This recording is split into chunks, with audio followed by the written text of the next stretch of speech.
Okay, so this is my 8.3C. I diagnosed it as a first degree laceration, but because it does not approximate, I feel like I should suture it to get it to come together. Otherwise, she's going to have a kind of gaping hole. I tried to do 1.5 centimeters in my simulation.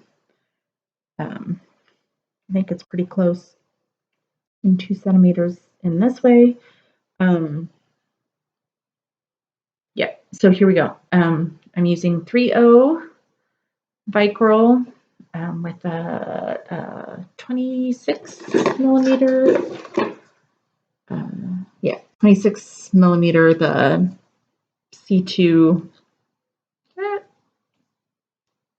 CT2 paper needle, half circle paper needle. Just like any other laceration, I'm gonna do an anchor stitch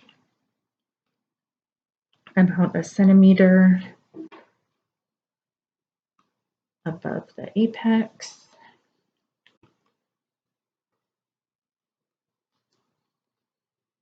And again, I'm not tying it off so that I can reuse it.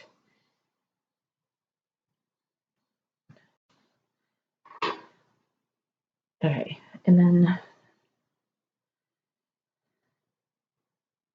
the goal is, what we learned is to use as few stitches as possible.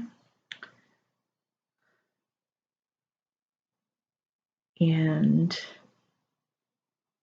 I was kind of having a hard time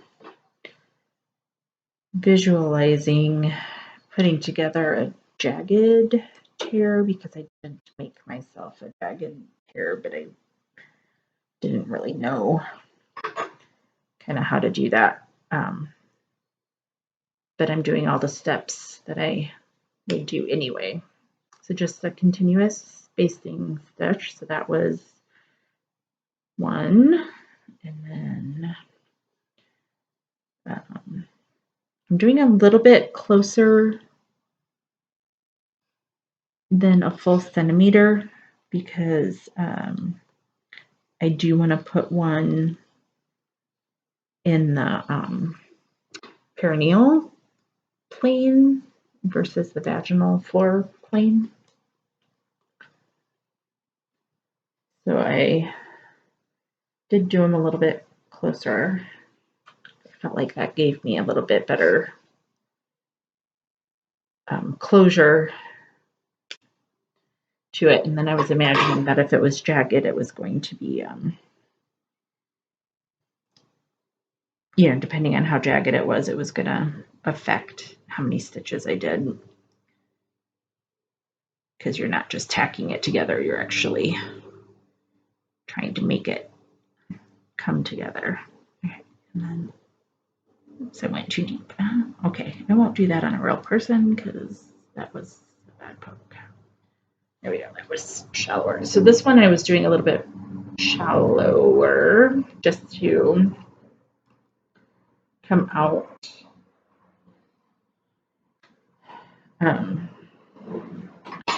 So now I can switch what I'm doing in the perineal plane. And then this would be why getting repaired in a hospital was so much easier, because I would have a bed that broke down and be able to put her butt right on the edge. So I'm going not too deep in, like more of a subcutaneous level in.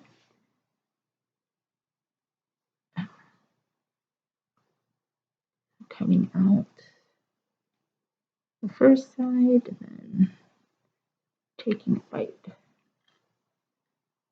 out of the second side to bring that together. Oops. Yeah, she wouldn't, her body wouldn't shift like that.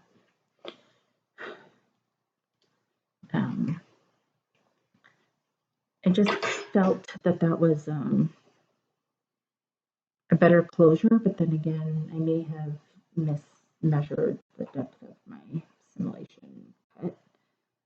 So I just wanted one, kind of pull that together, and then now I felt like if I did actual skin closure, subcutaneous, what's the other word for that? I think Anne-Fraise is next stitch for that term. To bring the skin, which, like I said, I'm assuming is jagged.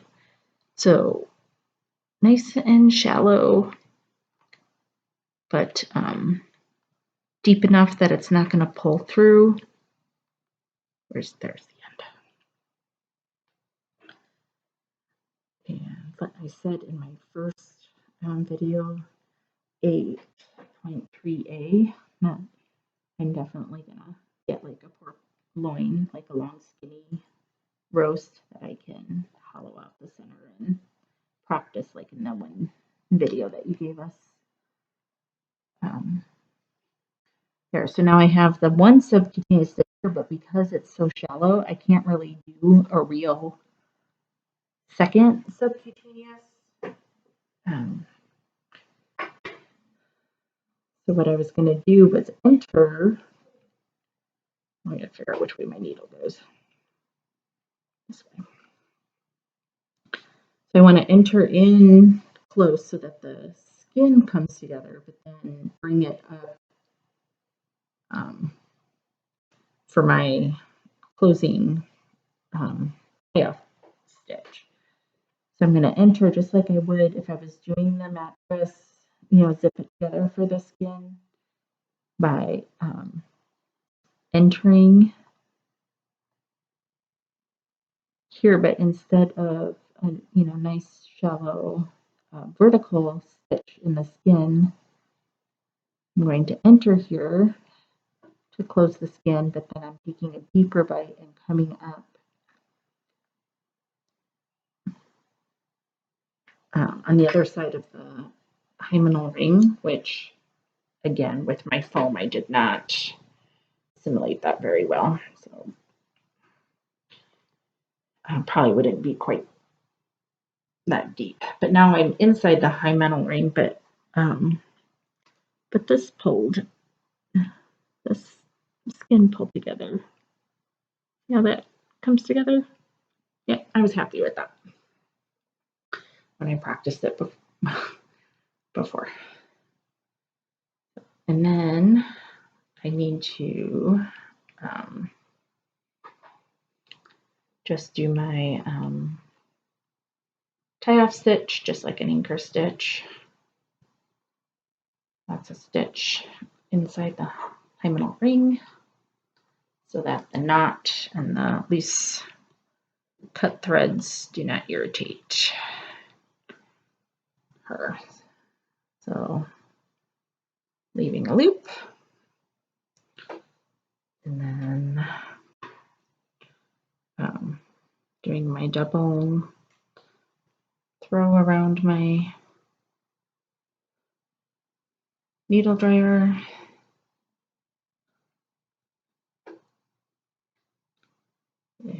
And